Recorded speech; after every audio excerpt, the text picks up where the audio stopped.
If you want a happy, good life, keep control of your tongue and guard your lips from telling lies. Turn away from evil and do good.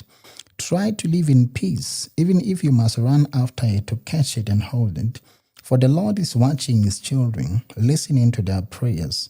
But the Lord's face is hard against those who do evil.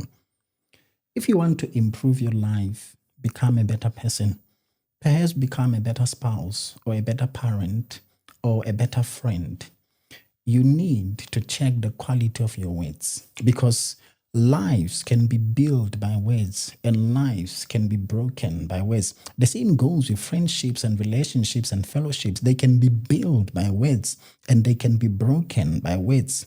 That's why the Bible says here, if you want a happy, good life, keep control of your tongue. Be mindful of the things that you say. Be mindful of what you say about yourself. Be mindful of what you say about your spouse. Be mindful of what you say about your friends. And be mindful of what you say about your kids, because the quality of life is dependent on the quality of words. If you're a person that's always releasing words that are twisted, vile words, words that don't have meaning, then your life won't have meaning, because the quality of life is dependent on the quality of words. And here's a beautiful thing about words.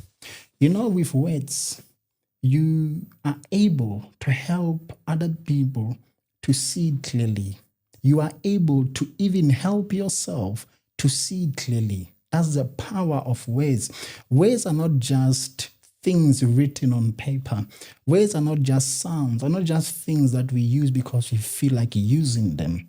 But words actually have meaning, and words give meaning to life. So if you want your life to have meaning, you need to take advantage of words and use words to shape your life, to build your life, build the kind of life that you want to build.